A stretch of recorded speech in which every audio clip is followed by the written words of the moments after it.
Good morning all of student. BEd second year paper code 205 में आपका स्वागत है। आज का टॉपिक रहेगा अंतर अध्ययन क्षेत्र ज्ञान के रूप में शिक्षा। शिक्षा क्या है और अध्ययन क्षेत्र के रूप में शिक्षा का आलोचनात्मक विश्लेषण। इस धरती के ऊपर जितने भी प्राणी रहते हैं उनके अंदर मनुष्य का जीवन सर्वोत्तम जीवन है। मनुष्य श्रेष्ठ प्राणी है।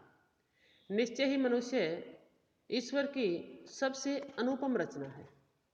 मनुष्य का जीवन बहुत ही जटिल तथा प्रगतिशील है।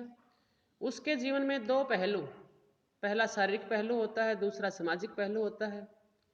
और सामाजिक और जो सांस्कृतिक पहलू अर्थात सोशल और कल्चर, इन दोनों पहलुओं के आधार पर ही उसका जीवन जो है वो आगे बढ़ता है। जीवन के शारीरिक पक्ष के लिए निरंतर भोजन की आवश्यकता होती है और भोजन के लिए मनुष्य को कार्य करना पड़ता है।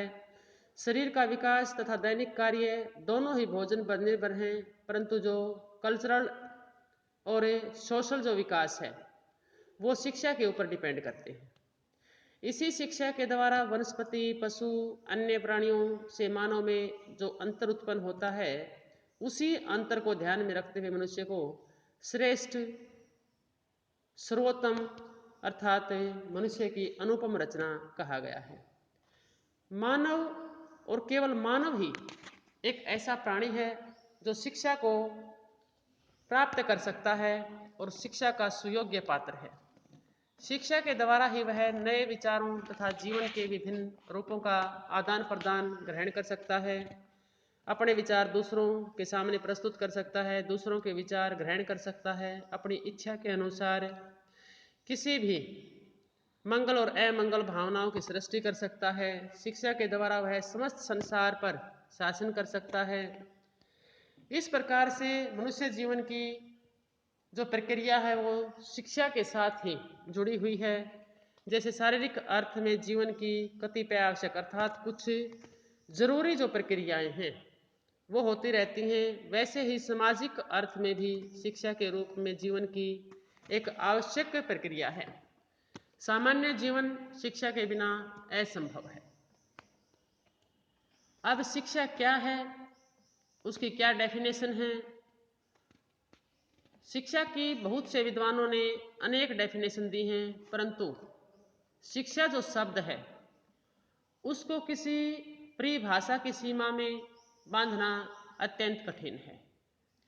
जितना एक तेज धार में बहती हुई नदी को बांधना, उसके तटों को बांधना मुश्किल है, उसी प्रकार से शिक्षा की भी कोई एक हम सटीक डेफिनेशन नहीं दे सकते। फिर भी अनेक दार्शनिक, विद्वान, विचारक, राजनीतिज्ञ, नेता, व्यापारी लोग, जो कलाविद हैं, पुरोहित, पादरी हैं, उन्होंने अपने अपने विचार के अनुसार शिक्षा के बारे में बहुत से मत प्रस्तुत किए हैं। इस प्रकार जो शिक्षा की शब्द जो है उसकी जो उत्पत्ति है अर्थात उसका जो उद्भव है वह जो लैटिन शब्द है, लैटिन भाषा है, उसके तीन शब्द हैं। एजुकेशन शब्द को तीन भागों में डिवाइड किया गया है, एजुकेयर, एजुकियर और एजुकेटम। जैसे एजुकेयर है उसको हम लालन पालन कह सकते हैं। एजुकियर जिसको हमें मोटिवेशन, प्रेरणा। एजुकेटम शिक्षण तथा प्रशिक्षण, अर्थात किसी बच्चे को सिखाना, प्रशिक्षण देना, ट्रेनिंग के तहत एक अनुशासन में रहते हुए डिसिप्लिन सिखाना। इसमें एजुकेयर और एजुकेटम दो जो शब्द हैं, एजुकेयर लालन पालन और एजुकेटम शिक्षण और प्रशिक्षण, ये बच्चे का बहिर्मुखी विकास करते हैं। और जो एजुकियर है जिसके अंदर मोटिवेशन है, वो बच्चे का आंतरिक विकास करते हैं। इस प्रकार अनुभव के अंतर्गत स्वभाव, आचार व्यवहार, योग्यता आदि की बातें आती हैं, जिनमें प्राणी संसार में निपुण बन जाता है। और इसी ज्ञान तथा अनुभव के तालमेल से जब बालक व्यवहार कुशल बन जाता है तो संसार में वह आगे बढ़ता है। और यही शिक्षा का मुख्य उद्देश्य है कि बच्चे में व्यवहार उत्पन्न करना, जैसा समाज उससे अपेक्षा रखता है उसी प्रकार का व्यवहार उत्पन्न करना। शिक्षा डिग्री प्राप्त करना नहीं है, उसको हम साक्षरता कह सकते हैं, क्योंकि डिग्रियों से व्यवहार चेंज नहीं होता।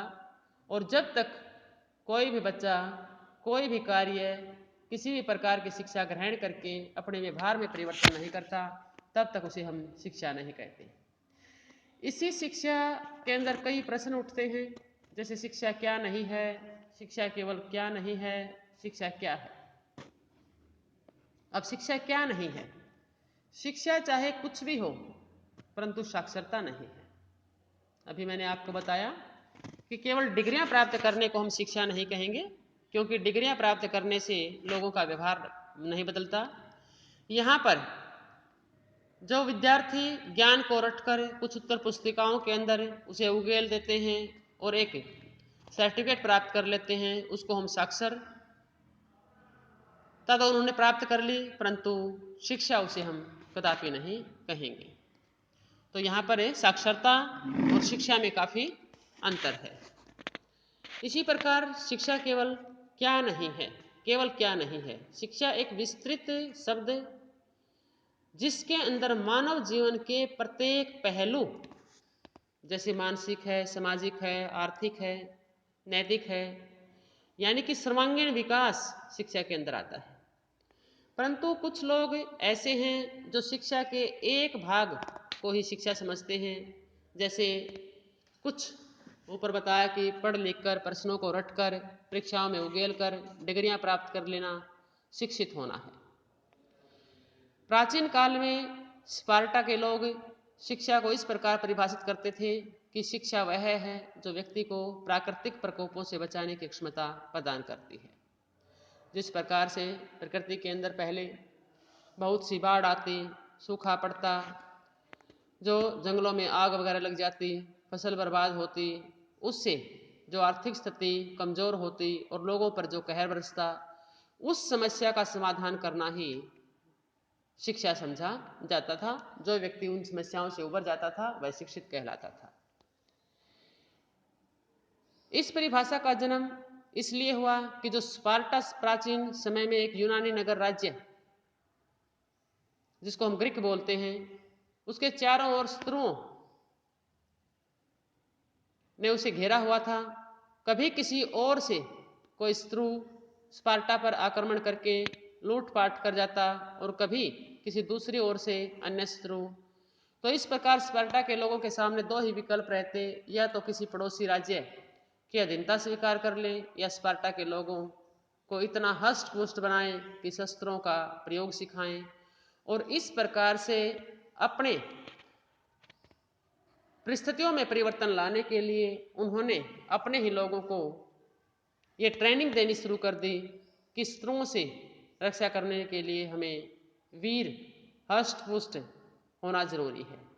और उसी हष्ट पुष्ट होकर लोगों से जो प्राकृतिक प्रकोप है उनसे बचने के लिए जो शिक्षा दी गई, उसी को शिक्षा का नाम दे दिया गया। यहाँ पर कुछ लोगों का विश्वास है कि शिक्षा का मुख्य उद्देश्य उस देश की संस्कृति का संरक्षण, जैसे हमारे संस्कृति और सभ्यता जो कल्चर है हमारा, उसको लिखित रूप में हम साहित्य रूप में उसको संग्रहित कर लेते हैं, उसी को शिक्षा कहते हैं। क्योंकि अगर व्यक्ति पढ़ेगा लिखेगा नहीं तो वह अपने इतिहास की जो बातें हैं, उसमें अनेक प्रकार के ग्रंथ हैं, उपनिषद वगैरह हैं, उनको जैसे महाकाव्य हैं, खंड काव्य हैं, अनेक प्रकार का साहित्य है जिससे हमें सदियों पहले के हमारे पूर्वजों का रहन सहन, उनके रीति रिवाज, उनका खान पान, उसका पता चलता है। अगर यह शिक्षा नहीं होती तो उनके बारे में आज हम इतनी पीढ़ी बीत जाने के बाद भी कुछ पता नहीं लगा पाते। इस प्रकार से कुछ भारतीय शिक्षा शास्त्री हैं जिन्होंने शिक्षा के बारे में अपने मत प्रस्तुत किए हैं। स्वामी विवेकानंद ने कहा है कि मनुष्य में पहले विद्यमान आध्यात्मक तत्व ही की जो पूर्णता है वो शिक्षा है। अर्थात कहने का तात्पर्य है कि मनुष्य के अंदर इतनी शक्ति विद्यमान है जो बिना शिक्षा के जिसे डेवलप नहीं किया जा सकता, बाहर नहीं निकाला जा सकता। इसी प्रकार महाकवि रविंद्रनाथ टैगोर कहते हैं कि शिक्षा मनुष्य के जीवन का समस्त विश्व के साथ संबंध स्थापित करती है। अर्थात शिक्षा के बिना हम कुएं के मेंढक बनकर रह जाएंगे। हम पूरे विश्व के अंदर क्या घटनाएं घट रही हैं, उसमें कितना तकनीकी विज्ञान के कारण विकास हो रहा है और हम अपने जीवन को कितना डेवलप कर सकते हैं, जीवन में सुख सुविधाएं प्राप्त कर सकते हैं, ये शिक्षा के बिना असंभव है। महात्मा गांधी ने शिक्षा को बालक और मनुष्य का जो शरीर है, उसका मन है, उसकी आत्मा है, उसके जो सर्वोत्तम गुण हैं उनको व्यक्त किया है कि शिक्षा के द्वारा बच्चा अपना शरीर, मन और आत्मा में जितने भी गुण विद्यमान हैं उनको शिक्षा के द्वारा व्यक्त कर सकता है, उनको समाज में अपनी एक पहचान बना सकता है। इसी प्रकार कौटिल्य कहते हैं कि शिक्षा का अर्थ है देश के लिए प्रशिक्षण तथा राष्ट्र के लिए प्यार। में शिक्षा प्राप्त करना देश का एक ऐसा नागरिक बनना है जिससे देश हित और देशभक्ति की भावना उत्पन्न होती है। यहाँ पर कुछ पाश्चात्य विद्वान हैं जिसके अंदर पेस्टोलॉजी है। उन्होंने कहा कि शिक्षा के मनोवैज्ञानिक आधार देने का एक प्रयास किया है और उन्होंने कहा कि शिक्षा मनुष्य की आंतरिक शक्तियों का प्राकृतिक सुसामंजस्य तथा प्रगतिशील विकास है। अर्थात जो हमारी परिस्थितियां हैं, जैसे एनवायरनमेंट में हम रहते हैं, उसी एनवायरनमेंट के साथ तालमेल करते हुए जो हमारी आंतरिक शक्तियां हैं उनका विकास करना। फ्रोबल कहते हैं कि बीज में विद्यमान उसे खोलना ही शिक्षा है। अर्थात आप समझ सकते हैं कि जैसे गेहूं का बीज है, बाजरे का है, चने का है, किसी भी मूंग मोठ का बीज है, छोटा सा बीज होता है, उसको हम जमीन में अगर दबा देते हैं तो वह एक पौधा या पेड़ बनकर बाहर उभरता है और उससे अनेक प्रकार की शाखाएं और अनेक प्रकार के बीज उत्पन्न होते हैं। तो उसी प्रकार से मनुष्य के अंदर एक बीज विद्यमान है। शिक्षा के द्वारा उस बीज को हम खोल सकते हैं जो अनेक पंखुड़ियों के अंदर अनेक प्रकार के शक्ति को लेकर बाहर निकलता है। इस प्रकार से जो शिक्षा है उसकी बहुत सी परिभाषाएं दी गई हैं और उन परिभाषाओं को देखते हुए हम 4 शब्दों के अंदर उसका विश्लेषण कर सकते हैं। सबसे पहला है कि आंतरिक शक्तियां, दूसरा है प्राकृतिक विकास, सुसामंजस्यपूर्ण विकास और प्रगतिशील विकास। तो इसके अंदर जो आंतरिक विकास है, हमने पहले पढ़ा कि मनुष्य के 2 आधार होते हैं, एक शारीरिक विकास होता है, दूसरा मानसिक विकास होता है। मानसिक विकास के अंदर कल्चरल और सोशल 2 प्रकार के विकास होते हैं, जिसके अंदर हर बच्चे के अंदर कुछ जन्मजात शक्तियां होती हैं जिन्हें हम उसकी प्रवृत्तियां कहते हैं। ये प्रवृत्तियां उसे प्रशिक्षण द्वारा प्राप्त नहीं होती बल्कि जन्म से ही उसके अंदर होती है। उसकी जो जिज्ञासा प्रवृत्ति है, उस लिंग प्रवृत्ति है, कुछ उसके अंदर इकट्ठा रहने की प्रवृत्ति है, उन कुछ प्रशंसा सुनने की प्रवृत्ति है और इस प्रकार से इन सभी प्रवृत्तियों को हम शिक्षा के द्वारा बाहर निकाल सकते हैं। अनेक अवसर प्रदान करके, दूसरों के साथ मुकाबला करवा के और मोटिवेशन की भावना से, इसी प्रकार से इन सभी प्रवृत्तियों को जब बच्चा समझ जाता है, बच्चे की शिक्षा इन प्रवृत्तियों को आधार बनाकर अनेक प्रकार की जो शिक्षण विधियां हैं, उसके साथ एक पाठ्यक्रम है, फिर अनुशासन है और एक निश्चित स्वस्थ स्थान प्रदान करके इन प्रवृत्तियों को हम विकसित कर सकते हैं। दूसरा जो विकास है वो है प्राकृतिक विकास, जो नेचुरल डेवलपमेंट है। प्राकृतिक विकास में हम उन चीज़ों का अध्ययन करते हैं जो जन्म से प्रौढ़ होने तक बच्चा कई चरणों में से गुजरता है। बाल्यकाल है, पहले शैशवकाल है, बाल्यकाल है। बाल्यकाल को भी हम दो भागों में बांट सकते हैं, पूर्व बाल्यकाल और उत्तर बाल्यकाल। फिर किशोर अवस्था आती है जो बड़ी ही जटिल अवस्था होती है। फिर उसके बाद प्रौढ़ अवस्था होती है। इन सभी अवस्थाओं की अपनी अपनी एक विशेषता होती है। आयु सत्र के अनुसार ये विशेषताएं बदलती रहती हैं और जो जो अवस्थाएं बदलती हैं। जैसे छोटा बच्चा खेलने में अपनी एक विशेषता मानता है, उसी प्रकार धीरे धीरे जब वह बड़ा होता है तो थोड़ा बहुत परिवार के प्रति जिम्मेवारी, समाज के प्रति जिम्मेवारी समझना लगता है, अपने दोस्तों के साथ रहना शुरू करता है। वह एक लक्ष्य चुनता है जिसके अंदर कुछ नृत्य हैं, कला है, संगीत हैं, और ये जो कार्य हैं वो भी बच्चा लिंग प्रवृत्ति के अनुसार करता है। जैसे लड़कों की इच्छाएं कुछ और होती हैं और लड़कियों की कुछ और होती हैं। 8-10 साल के बाद दोनों के जो चॉइस है उसमें डिफरेंस आना शुरू हो जाता है। इसी प्रकार जो माता पिता लंबे होते हैं उनकी संतान लगभग हाइट में उन्हीं के अकॉर्डिंग लंबी दिखाई देती है, और कुछ माता पिता जो बौने किस्म के होते हैं उन बच्चों की हाइट लगभग, कुछ अपवाद हो सकते हैं परंतु फिर भी कम हाइट उन बच्चों की होती है। तो इस प्रकार से हेरिडिटी का प्रभाव भी बच्चों पर पड़ता है और उसके बाद एनवायरनमेंट का प्रभाव पैदा होने के बाद बच्चों पर पड़ता है। और यहाँ तक सुसामंजस्यपूर्ण विकास जिसके अंदर सर्वांगीण विकास आता है, शारीरिक, आर्थिक, मानसिक और सामाजिक। इसमें किसी एक बच्चे के जो सभी पहलू हैं उन सभी पहलुओं का हम अधिकतम विकास एक साथ नहीं कर सकते, क्योंकि एक बच्चा दिमाग से कमजोर हो सकता है तो दूसरा बच्चा दिमाग से मजबूत हो सकता है।